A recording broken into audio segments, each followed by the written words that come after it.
本映像の音声は商用 AI サービス二次ボイスを使用して制作されています。異次元劇場では有名声優の音声を無断で AI に学習させることは一切ありません。異次元劇場チームは裁判の流れを棒ゲームで学びました。作中に登場する裁判シーンの流れと用語は実際の裁判の流れとは異なっていると思いますが、何卒ご了承ください。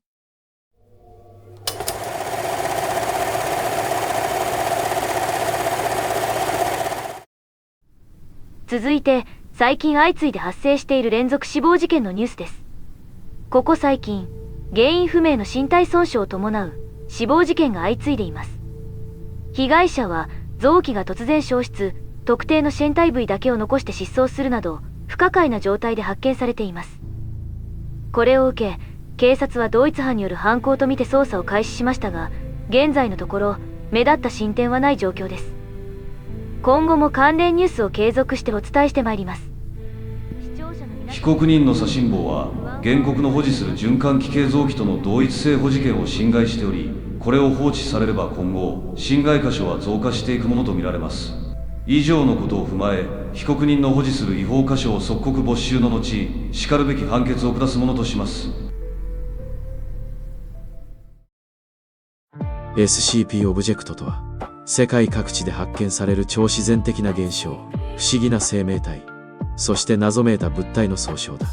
あるオブジェクトはただの道具のように見えるが、あるものは人間に致命的な脅威を与える。さらには、ただ存在しているだけで世界を滅亡させる可能性を秘めたものも存在する。SCP 財団は、これらのオブジェクトを確保、収容、保護という手順で徹底的に管理する組織だ。財団は全てのオブジェクトに固有の番号とクラスを割り振り、容易かつ安全に収容可能なセーフ、収容に不安定性があり予測不可能なユークリッド、収容において非常に複雑な手順と膨大な費用が必要なケテルなどに分類する。人類が光の中で安全に生き続けられるよう暗闇の中で自らを犠牲にする組織、それが SCP 財団だ。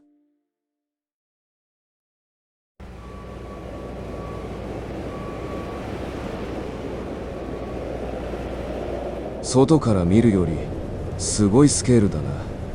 そりゃあケテルクラスオブジェクトの特別収容プロトコルですからね。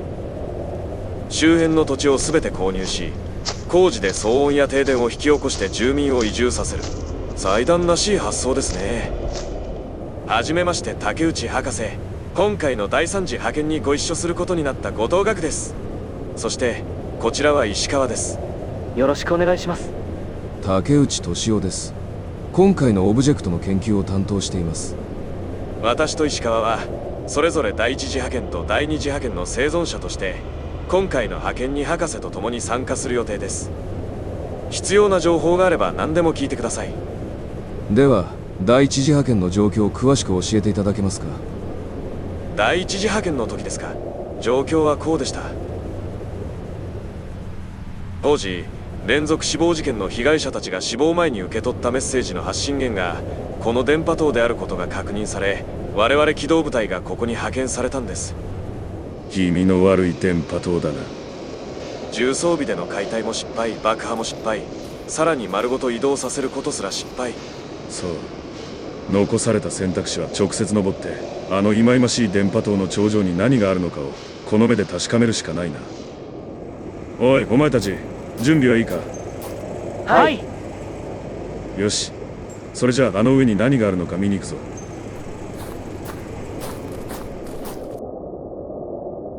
こうして我々は電波塔をよじ登りながら探索を開始しました。しかし違和感を覚えました。30メートルほどの塔に見えたのに、どれだけ登っても終わりが見えなかったんです。200メートルほど登った頃でしょうか、突然マンホールの蓋を発見しました。そこを開けた瞬間、目の前に広がったのは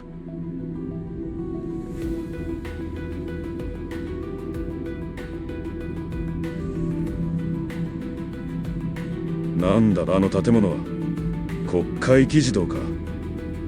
全員注目。まず二手に分かれて探索を開始する。野村、お前たちは隊員たちと周囲を探索しろ。我々はこの建物の内部を探索する。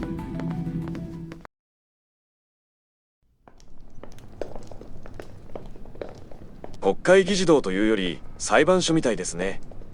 そうだな。まるで俺たちの世界の裁判所と同じだ。止まれ。くそ。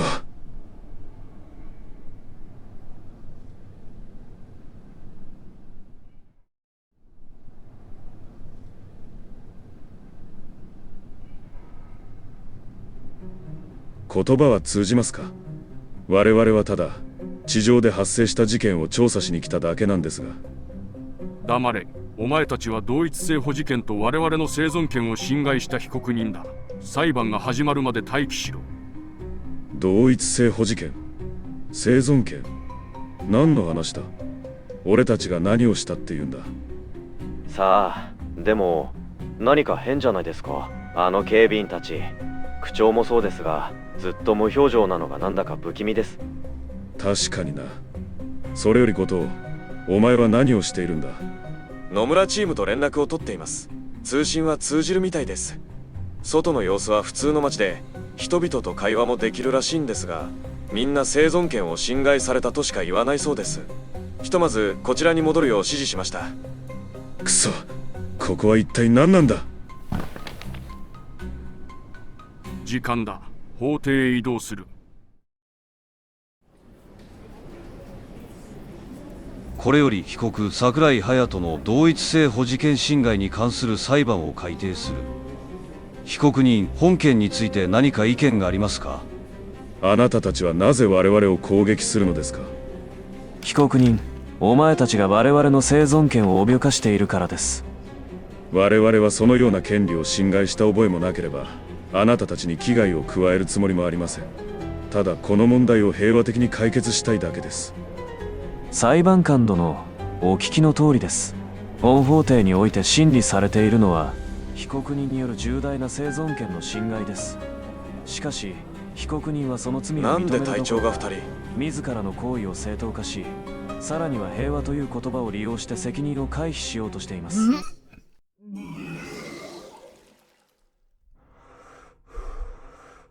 こちら野村、例の法廷の内部に。うわあ、こいつ。く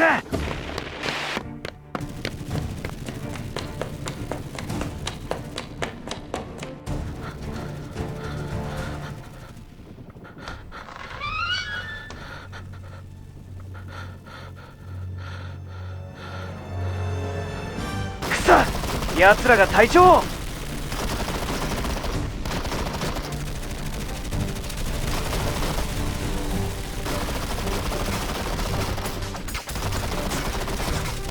今より貴様らには同一性保持権侵害の罪に加え法廷侮辱罪を適用し、全身没収刑を宣告する。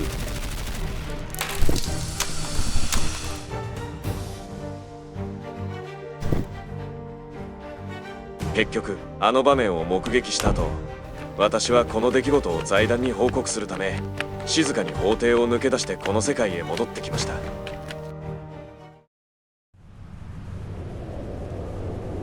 やはり奇妙な話ですね。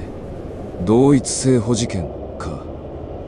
あの上には我々と同じ顔をした存在たちがいるわけで、まるで我々が彼らの体に対する所有権を勝手に行使していると主張しているようなものですね。その通りです。その後あの世界を最もよく知る者として今回の第3次派遣に再び参加することになりました。石川さん、第二次派遣はどうでしたか？報告書は削除されていたようですが。第二次派遣は無許可作戦で、しかも失敗しましたから、機密保持義務の関係で詳しくはお話しできませんが、簡単に言えばあの世界を力ずくで破壊しようとしたんです。でも結果は第一次派遣と同じでした。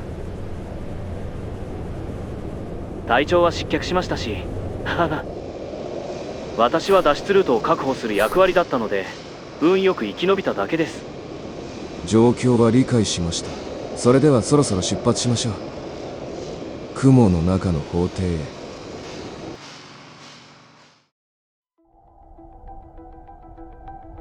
もうすぐ到着です。竹内博士、大丈夫ですか？そろそろ限界です。もし落ちても後ろで支えますからご安心を。逆にすごく怖いので遠慮します。着きました。ここです。なんか前に来た時とデザインが変わってるよな。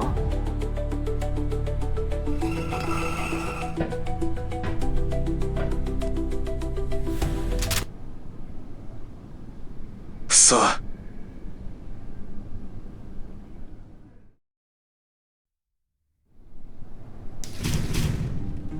入り口に警備を配置しているとは。そりゃあ2度も襲撃されたんだから当然でしょさあ、このままじゃまたあの法廷に引きずられていく。何か手を打たないと。こうなるって分かってたら、あそこでもうちょっと遊んでおくんだったな。残された時間があまりないので、プラン B に行かなければなりませんね。残された時間ですか？プラン B ですって？あのメッセージを私も受け取ったんです。左心房と書かれていました。間違いなく死に至るでしょう。なるほど。プラン B を考えてみましたが、ここは法廷で、彼らは裁判で人を殺しているから。時間だ。法廷へ移動する。どうせ黙っていても死ぬ運命です。この茶番劇に乗ってみましょう。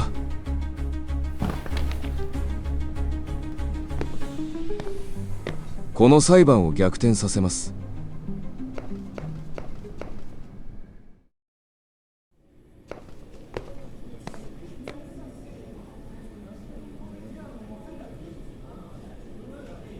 君、そんなに生き残りたいのか？そうだ。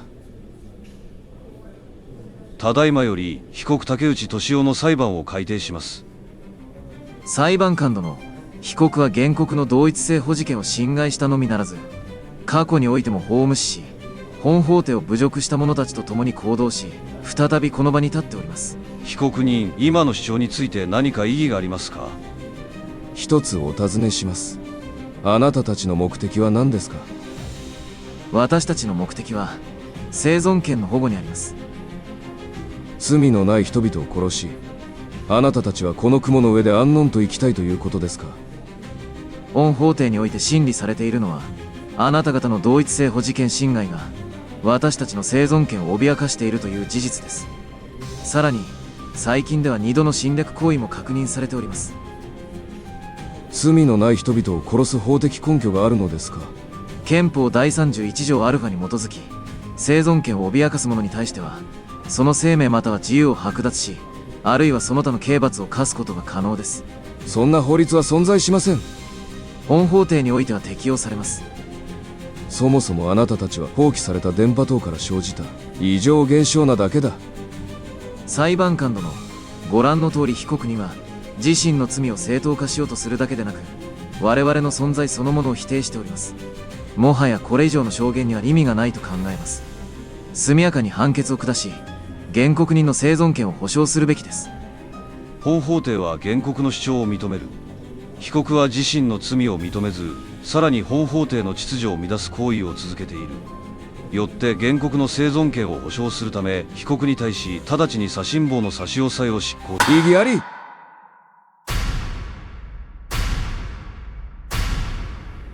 さっきから気になってるんですが、これ大丈夫なんですかね？これって逆転裁。黙っとけ。なんと。私には果たさなければならない使命があります。それは私個人のためではなく、この世界のためでもあるのです。あなた方が雲の上で裁判を繰り広げている間に、下界では何が起こっているのかご存知でしょうか？この世界ではあまたの理不尽な存在によって多くの人々が日々命を脅かされながら生きています。私だけではない。私の背後にいる同志たちも、そしてあなた方の裁判ごっこによって犠牲となった多くの者たちも、皆何も知らぬ善良な人々を守るために、誰にも知られることなく闇の中で命を散らしているのです。自由と権利には責任が伴います。しかしあなた方はどうでしょうか？高みから脅威を受けることなく、ただ生きる権利のみを主張しているのではありませんか？生きる権利は誰しもが持っています。しかしその中でも特に生きる目的が明確なものがいるのです。私は財団に所属した時から自らの命が虫けら同然であることを理解していました。しかしそれでも私は生き続ける理由があるのです。人類が乱然に暮らせること、そのたった一つの目的のために私は生きています。この目的が達成されるまで私は決して死ぬことはできません。私の命を単なるもののように扱うこの不当な法廷ではなく、より公正で体系的な審理が可能な上級裁判所に上告します。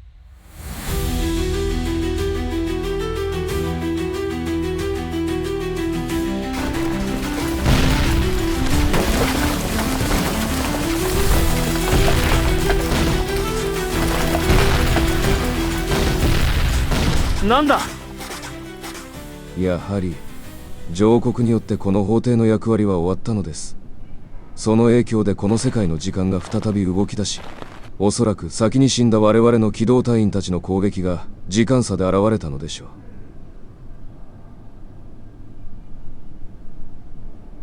う。あなたはどこへ行くのですか？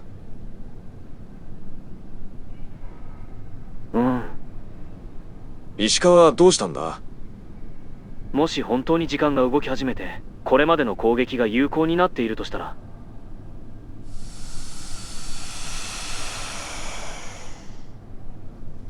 動くな。もうすぐ爆弾が落ちます。うわあ！博士、この世界が崩壊しています。こちらへ。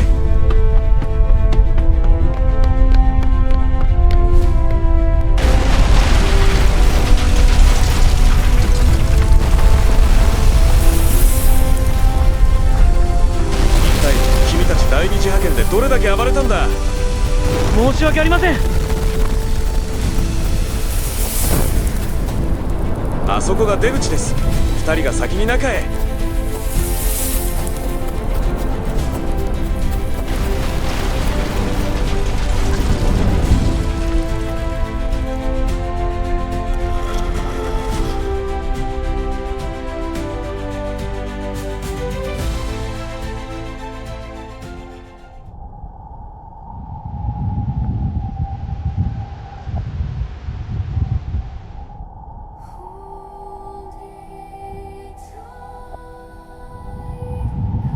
雲が消えていきますね。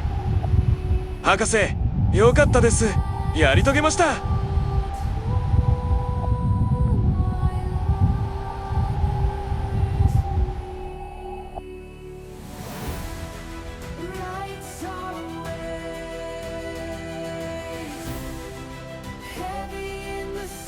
結局そのように第3次派遣によって目標オブジェクトの崩壊を確認した。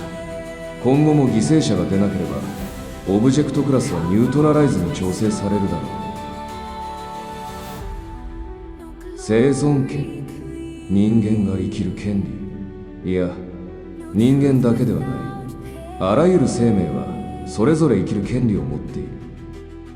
だがその権利を守るために他者の命を奪う権利まで許されるのか。現実は残酷だ。全ての生物は生存のために無数の命を犠牲にしながら生きている。それは本当に正当化されるべきものなのか。今の私には答えが出せない。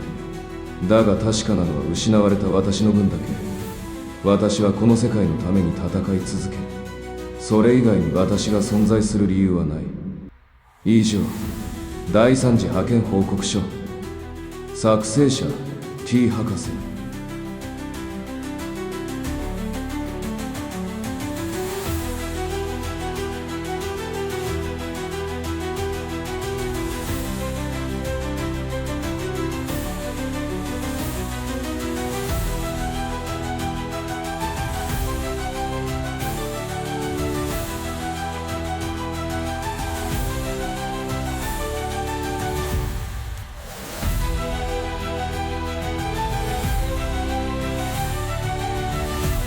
追記。K 博士にもっと詳細に書けと言われたので書きました。